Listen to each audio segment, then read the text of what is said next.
Hey everyone, welcome back to my channel. Last night I watched a movie called My Old Ass on Amazon Prime Video. The film is about Elliott, who's an 18-year-old girl who encounters her 39-year-old self during a mushroom trip. And the film takes place the final 3 weeks before she heads off to college. And so she's lived on this family farm her whole life. And she's finally leaving to attend the University of Toronto in the city. During the mushroom trip, when older Elliott is there with younger Elliott, older Elliott puts her phone number in younger Elliott's phone. And so in the following days, younger Elliott is able to text and call older Elliott to ask questions and to get advice. I love the idea of your younger self being able to talk to your older self. Older Elliott puts her phone number in younger Elliott's phone under the name My Old Ass. That is where the title of the film comes from.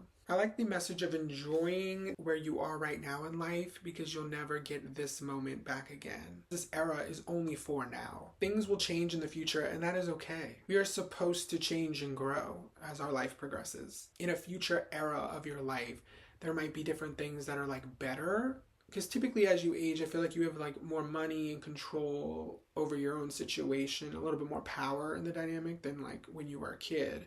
And so you get to make more choices and build a life that is more true to you and what you want. But at the same time, there are things from your youth that you can never get back, such as time with your immediate family from your childhood, like your siblings or your parents. I feel like Megan Park has done it again. I loved her film called The Fallout, which was her directorial debut, and I believe it's still on HBO Max, so you can stream that there. Now her new film called My Old Ass is amazing. At one point in the movie, older Elliott tells younger Elliott that she should stay away from this guy named Chad.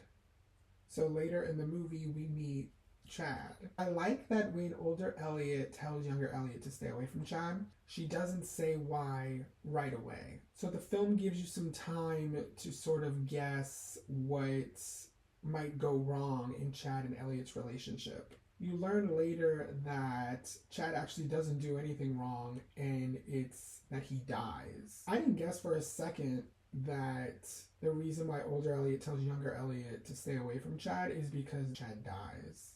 I love seeing the love story between Elliott and Chad. I like how cute but very realistic it was. And I liked seeing them meet and fall in love with each other and just watching all that play out. I like how that it was younger Elliott who came to the conclusion that no, she should pursue this relationship with Chad, even if Chad dies in the future and it leads to just a lot of emotional pain. Younger Elliott decides that it's worth it despite the pain. I wonder if older Elliott told younger Elliott to spend more time with her brother golfing before she leaves for college in order to get younger Elliott to learn that her parents are selling their family farm before she leaves for college as opposed to after. It kind of led me to believe that maybe older Elliott, when she was younger, she left for college having not known that her family farm was going to be sold later that year during her first semester. And it's something that she wished she would have known because then maybe she would have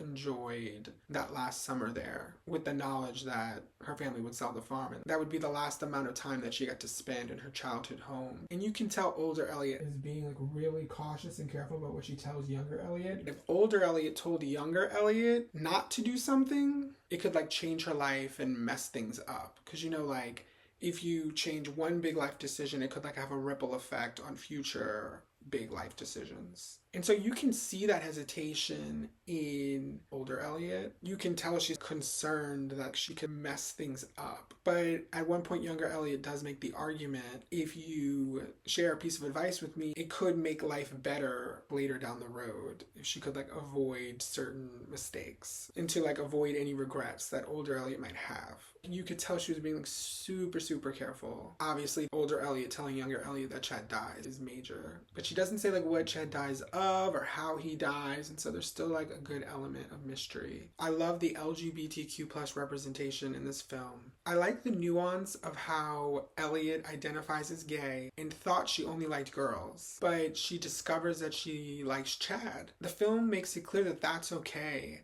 and it doesn't make her any less queer. And I like that older Elliott does mention at one point that she has a girlfriend. Women who identify as like queer or lesbian, when they come out, they're told, you just haven't found the right guy yet. I could see how this film could have fallen into that trope. When older Elliott visits younger Elliott, and older Elliott says, my girlfriend, it makes it clear that older Elliott likes guys, but she also still likes girls. I like that the film didn't tell you everything about older Elliott's life, but then also it didn't tell you everything about what life is like in general in the future.